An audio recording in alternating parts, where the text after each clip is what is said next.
I feel like we live in very challenging times when it comes to spending less and saving more. Everything seemingly becomes more and more expensive, and I feel like I'm not the only one who tries to be a little bit more mindful with the money that they have and trying to live a little bit more frugal. Over the last couple of years, I tried to learn to be more mindful with what I have, with the money that I have, and to live more frugal. I know that finances can be a touchy subject and something that can cause a lot of stress. So I quickly want to mention that I do not call myself like a minimalist or a person doing no buys. Everything that I present here in the video works for me, for the way that I live, where I live. They might be completely different to the way that you live, where you live, and your circumstances. Some things might not work for you, some things might, and some things might need a little bit adjustment to fit your needs. In this video, I'm also only covering thoughts on how I spend less money, or try to, and live more frugal. I'm not trying to cover any other topics like how to earn more money. That is not my area of expertise. I think there are better resources out there for that. Also, I'm pretty sure that all of you have great ideas and suggestions on expanding this list that I'm going to present. So please feel free to share a comment down below, and we can maybe have a nice collection of inputs that we can all benefit from. I want to start off this video by going over some areas and some ideas where I implemented a little bit more a frugal approach over the last couple of years. I feel like most of these ideas are quite simple and can be implemented quite easily, but they need a little bit of commitment and some time to get used to. At least they did for me. The first aspect, or the first area that I would like to cover, is the topic of food. Food can be super expensive, especially when bought as a takeaway or in a restaurant. At least it is here in Switzerland. Also, I feel like prices in the supermarkets have risen substantially over the last couple of years. So also there it is more and more difficult to be a little bit more frugal. When I go and get some takeaway, like during a workday as an example, it usually costs me around 15 francs per portion of food.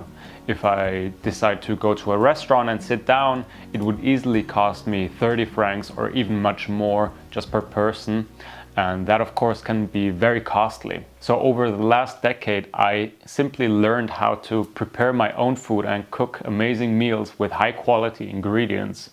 By doing that, I can not only really influence the food that I'm eating, but I also can massively influence how much money I spend for the food. I can prepare a super well-tasting meal that is packed full of good ingredients for a fraction of the cost that I would have to spend when I would go for a takeaway or in a restaurant. What we do usually is we do a meal plan ahead of every week, and I do a grocery shop according to that meal plan. I have a fixed budget for that grocery shop that I rarely overspend, and I can use different ingredients over multiple meals. That way I can keep the costs low as well. We usually cook in bigger portions, so we have more for the next day as leftovers, so we can take that to work and heat it up and have a lunch that is much cheaper than if we would have to go to a cafeteria or a takeaway. By doing that, I can cook portions of food for maybe a fourth, fifth, or a sixth of the price that I would usually spend for a takeaway or a restaurant. So it really saved me a lot of money. Of course, I have to do a little bit of juggling where I get certain ingredients. I don't get them all at the most expensive supermarket. I know a little bit the supermarkets nearby and where I can get what at what price. So I can simply keep my spendings within the budget that I set for myself. And if I do need to get a takeaway or something from a restaurant from time to time, because maybe I have a very hectic and stressful day, that is absolutely fine. I can do that from time to time, but in general, I would take my own food with me and simply save a lot of money by doing that. Personally, I love to cook. I think it's a great skill to have. It is a lot of fun and a very good activity to do. It is nice to be able to cook for yourself, cook for somebody that you love, or for guests. So I know it can be a little bit challenging in the beginning if you have never learned how to properly cook. Luckily, with YouTube, you can pretty much learn anything. And you don't have to, do the craziest recipes to learn to make some delicious tasting food. And recently, to even step it up a little notch, I tried to learn to prepare ingredients that I will usually buy pre-made, like let's say a hummus or a pizza dough, something like that. And I learned to make them at home from like the base ingredients. And by doing that, I also, first of all, can decide what goes into the product that I'm going to eat, but also cut down the costs even more, because it always costs more if you buy something processed or pre-made. It is always going to be cheaper to completely do it from scratch. Sometimes those products can help to save a little bit of time in case you're in a hurry, but if you have the time or you want to take the time, that is a great way, in my opinion, to save a little bit of money and usually have a better tasting product. Learning to make things yourself, doing things yourself, is also a great way that I have tried to implement to save a little bit of money and live a little bit more frugal. As an example, I am currently learning the skill of growing my own vegetables. Now, of course, I'm not going to be able to grow all the vegetables that we need over the year, at least not for where I am at the moment, but step by step I can maybe reach a certain level of that. And of course there are 1,000 things that you can learn, that you can implement to make yourself, that you would have otherwise have bought or maybe gotten someone to do it for you. If you know the skills, you can save the money and you can make it the way that you like it. Personally, I also really like to give and receive homemade gifts for birthdays, Christmas, whatever. I personally always really appreciate it if somebody puts in the time and effort to craft something on their own. It is always super beautiful to me. I love that.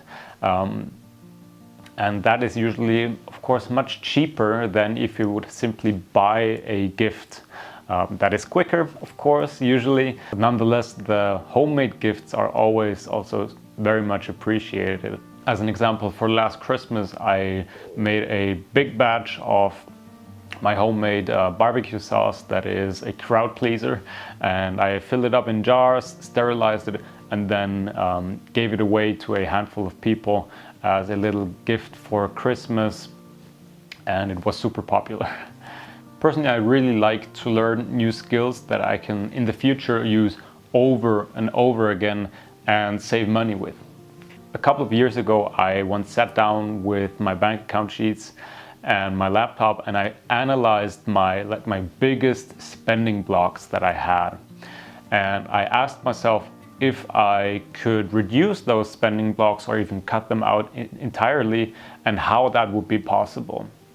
Now, a couple of them were not possible, but a couple I identified that I could reduce those if I put a little bit of effort into it and a little bit of determination. One example that I found for myself was the gym membership.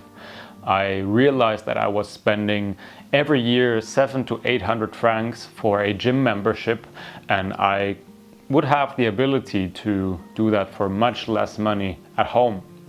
So I quit my gym membership. I bought like a set of kettlebells, some resistance bands, very basic, rudimentary workout equipment, and I learned to use those at home myself.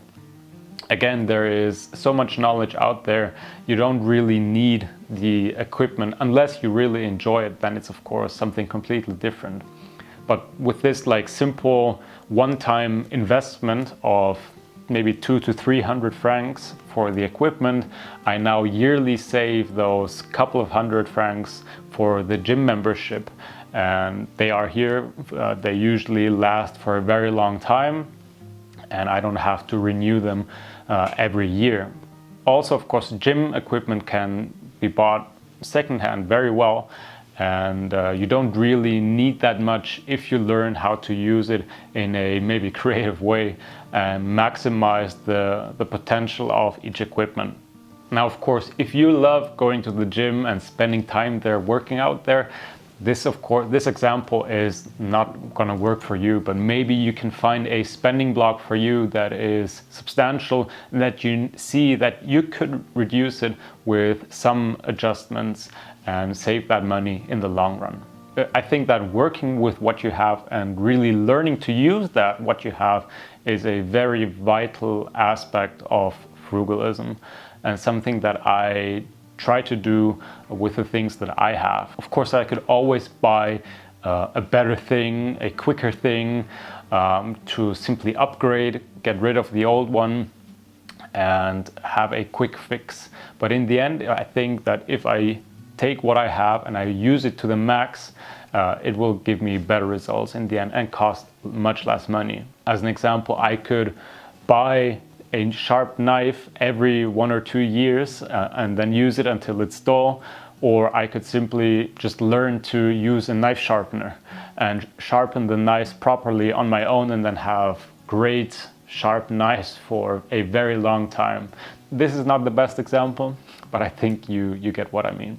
Subscriptions are also a great way to save some money.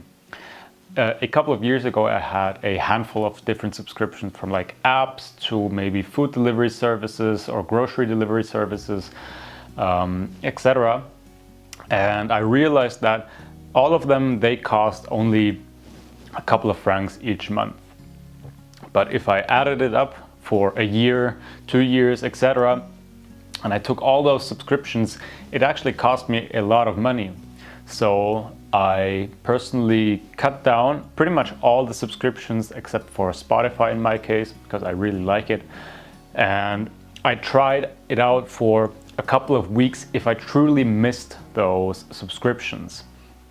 And pretty much all of them I didn't really miss. So I feel like cutting out 1 or 2 subscriptions can be something that maybe has a small impact at a short term, but long term it can make a very big difference if you sum up the amount of money that you would save by simply canceling 1 or 2 subscriptions.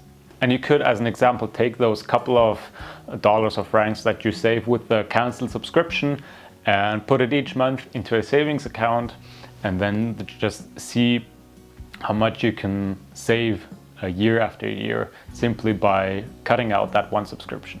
Now comes something that I found quite challenging at first, but over the long run that I implemented it for the last couple of years, this has helped me quite a lot. And that is budgeting, or having like a clear system on where money goes when it comes in as a salary. So I pretty much have a budget for everything. I have a budget for the groceries, I have a budget for stuff like taxes, insurance, rent, but also I have a budget for things like my free time and leisure. So I know pretty much what I have available for me for each month, and I do not overspend that budget. That takes some self-discipline, and I'm not always perfect at it, to be completely honest, but in most cases I try to stay within those budget terms. And when my salary comes in at the beginning of the month, I have like standing orders that automatically like shift the money into different bank accounts, and then I can use those where they are supposed to be used. So what I usually do at the beginning of the year, I briefly sit down and go over those different big standing blocks. I ask myself how much I would like to save in the course of the year, how much money I need for which block, and then try to roughly have a concept or a system in place that can take me along through the year. I need to adjust it from time to time, of course, and see if it's still okay the way that I planned it in the beginning of the year. But having a systematic approach really helps me like stay within those boundaries and saving a fixed amount of money.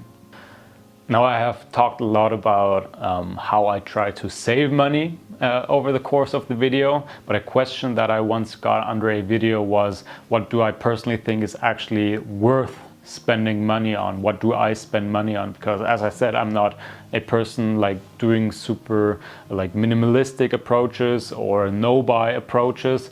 I don't think I really buy that much stuff, I really don't. But things that are important to me would be things that contribute to a better health, as an example. So I try to, as an example, have a good quality bed, very simple, and maybe buy a higher quality of bed or mattress, or buy better quality food if I can afford it. Maybe go organic, or maybe go a little bit more local, or spend a little bit money on exercise equipment that I can use over a couple of years. For me, it is also worth spending money on experiences with people that are very dear to me. Those experiences don't really have to be expensive. I don't have to go on like super expensive vacations with somebody to have a nice experience.